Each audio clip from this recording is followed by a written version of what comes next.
Welcome back to the Morning Blend. For kids, it is the most wonderful time of the year. Goodbye homework and studying, hello summer and sleeping in. But for parents, it's stressful. So how do you allow for fun and freedom yet still manage technology use, especially if we're away from home? Well, first, meet our panel of boys. They are part of what some call the Fortnight Generation. Trey's even got a t-shirt on. He's our youngest. He's 11. Joseph is 15 and Carew is 20. They are all Fortnite fanatics and perfect for today's topic. Next, our experts. We have Dr. Melissa Westendorf. She's the founder of the Technology Wellness Institute. She's a forensic psychologist and author of a book called Unplug, Raising Kids in a Technology-Addicted World. We also have clinical psychologist Dr. Carolyn Becker, who specializes in anxiety disorders, depression, and issues affecting adolescents. I know that was a long introduction, but I really wanted to establish both of you as experts, and our kids are experts in Fortnite. So let's start with you guys, if you don't mind, put you in this spotlight here. What do you look forward to when summer's here? Hanging out with friends, yeah. Yeah, and probably less structure. Right. Yeah. Right? All right, talk about Fortnite, you guys, because a lot of parents know that their kids play it, but they don't get it. Why is it so popular? Why do kids like it so much? I think the color and just the being able to play with your friends is what really can help kids out. It's different, right, than other video games? Yeah. Because this one you actually interact with people? Yep. Okay, explain how Fortnite works real quick, Joseph. So you drop and you collect weapons throughout the map, and then basically you just try to survive and be the last one to be alive, and whoever's last alive wins the game. And it's cool, right, Trey? If you kill everybody, it's a big deal to get a win. Yeah, it's a big deal because, like, I guess it's for like bragging rights for your friends. You can always tell your friends that you won. Yeah, that's cool, right? I actually got some video of Joseph playing, because he's my son, playing last night in his element. What I find amazing is that the kids seem to be almost addicted to this. So I'm going to ask you each individually, again, putting you on the spot. Trey, do you think you're addicted to Fortnite? Yes, kind of, because it's like it's like hard not to be addicted to it because it's so like intriguing kind of to get like the challenges done and just to get wins and playing with your friends, because then you could always talk about like just getting kills and stuff like that. Yeah, Jojo, addicted? Yes, probably, yep. Yeah, how do you know you're addicted? Do you think about it all the time? Well, like, yeah, and talk about it a lot with friends and stuff. It's a good, like, that's what we talk about. What would you say to a friend to ask them if they wanted to play? How does that invitation go? Well, usually I just say, you want to get on? Like, he knows that we want to play Fortnite, so you just say you want to get on, and they probably say yes. Carew, addicted? Yes. You're positive? No No hesitation. Yes. No question. Okay, doctors, can you actually be addicted to a video game, to something that you see on a screen? Does it fall into that category? Absolutely, it falls into that category because it hits the same part of the brain with all those other addictions that people can develop, whether it's alcohol or drugs or gambling or shopping. It hits that same reward system, the anticipation of a win, the anticipation of a challenge. So absolutely you can be addicted, and I've seen a lot of people who would all admit that they become addicted to it. Dr. Becker, are there some good things, though, from a psychologist standpoint, to them playing a video game, especially if they interact with friends? Absolutely. I mean, I think if we call it what it is, it's entertainment. It's fine for kids to decompress and have fun. I think sometimes the social interaction, I think, is a little overplayed, because if you actually listen to what they're talking about, they're not really chatting. It's more, get that weapon, I got that kill. You know, very simple. It's not, how was your day? Yeah, right. Yeah. So I really like to call it what it is, which is it's entertainment. And of course they like to have fun and decompress. So that's... Let me ask you guys, and be honest here, do you think it's important for kids today to also do things like read and maybe go shoot hoops with your friends or be outside in nature? I mean, parents talk about that. You're kind of like, no, we're fine playing video games all the time. Honestly, is that other stuff important? Yeah, it's important to be outside and be active and also grow your mind.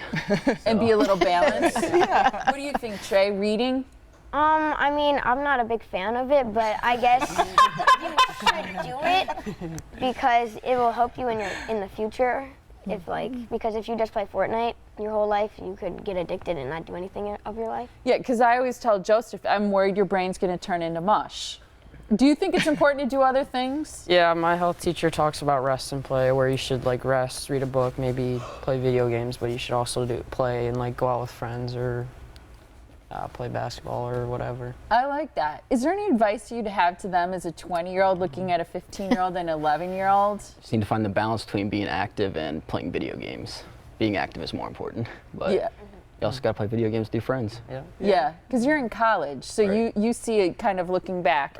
Right. Doctors, talk to us a little bit about how a parent would maybe know that or should be concerned. What are warning signs that you'd see where you're like, you know what, I need to intervene or set more limits? You know, when they're away from the game, you know, are they grumpy? Are they having problems? Do they not want to do anything? Do you have a really hard time getting them off? I mean, all kids gonna want, they're gonna want to play this game. And I get that, and they're gonna argue about it. But it's, you know, when you take it away, how are they then at that time? That really shows that they're thinking about it all the time. And Do they that have they're withdrawal? starting that cycle. It's almost like withdrawals, absolutely. Yeah, I think so too. And in terms of setting limits, we're going to come back and talk about it after the break, but the American Academy of Pediatrics is pretty clear. Kids under 2 really should have 0 screen time, but they talk about kids this age group, and there's a range here, 11 to 20, but that it shouldn't interfere with other things, like homework, for example. Right, absolutely. When they look at research for kids who are overusing technology, they look at 3 or plus hours. So 3 hours during each day, I mean, that's really not a lot, but that's what they're looking at for the research. So you want to try and stay under that number if possible. And does that include them looking at their phone and things like that? Or is Yeah, that it just includes Fortnite? no, it includes all media because the research is way before Fortnite. So Like, it's going to be like Yeah.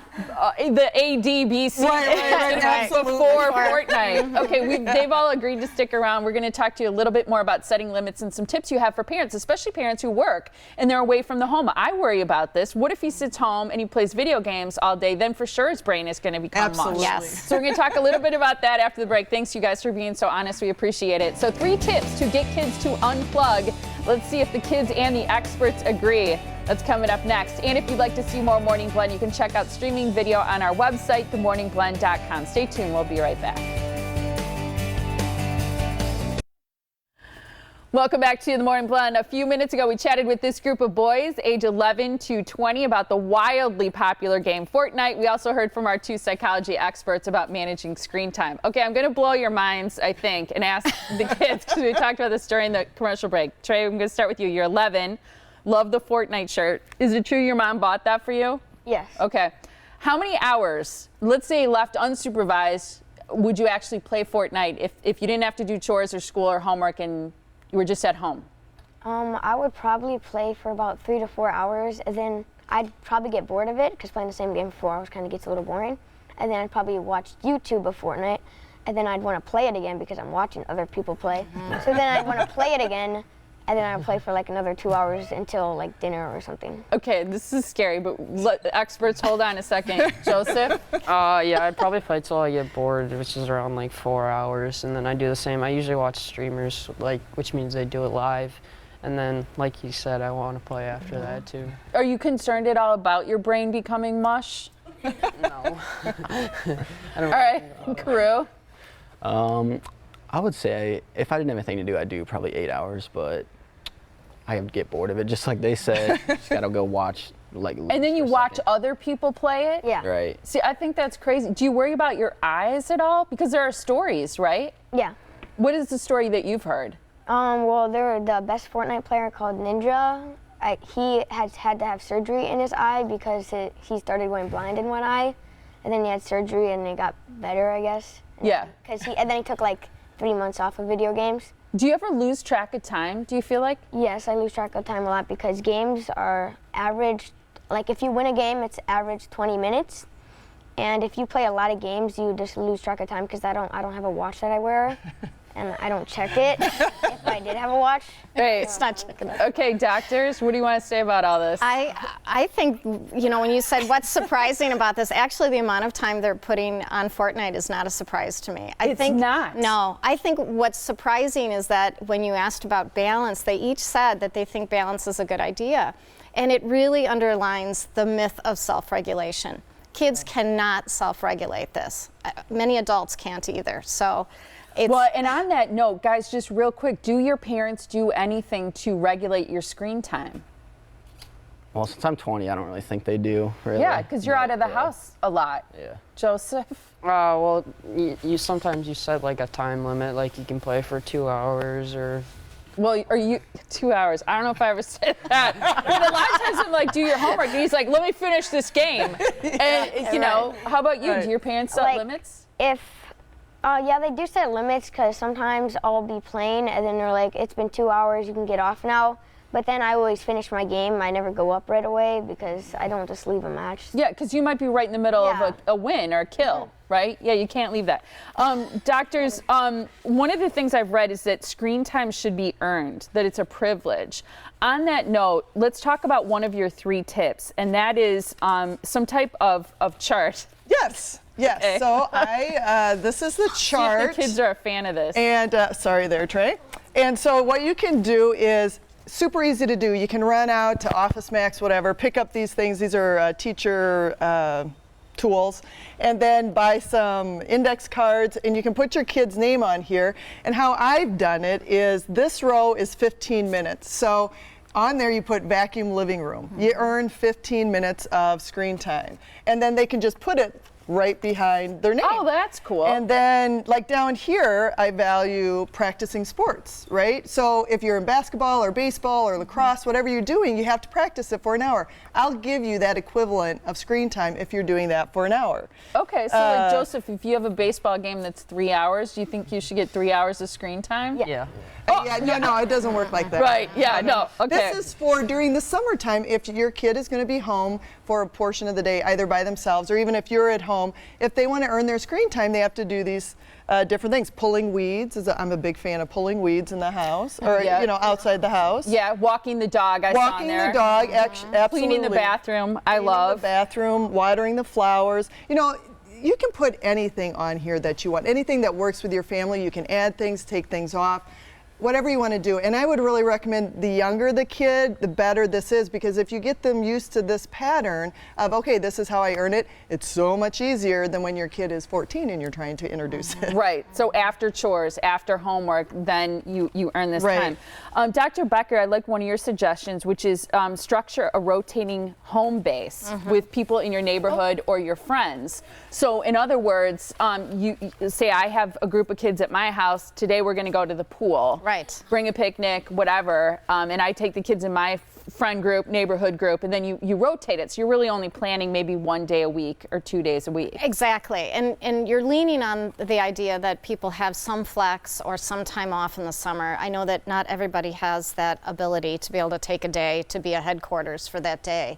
But yes, you would plan an activity, and you could have, 5 kids or 6 kids. Obviously, 20 kids might be a challenge. Yeah.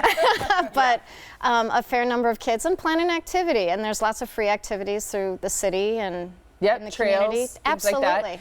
Dr. Westendorf, what about software, programming devices, things that actually shut devices off or limit screen time? Right. So here we have, it's called Choice. It's not the only one out there, but this one happens to be, or Circle, I'm sorry, it's called Circle. And what that does is it watches your router, your Wi-Fi, and you can shut down at a certain time. You can pause the internet for certain devices. So you're not pausing your entire internet. Maybe if one of your kids has been naughty, so to speak, you can pause it and you can get rid of their internet and they can't play then at that moment. Or if you're going to be gone all day, you can shut it down and it won't start up until a certain time. Oh, I like the that. day.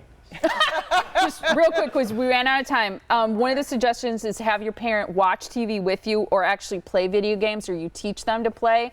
Do you like that idea, Trey? Yes or no?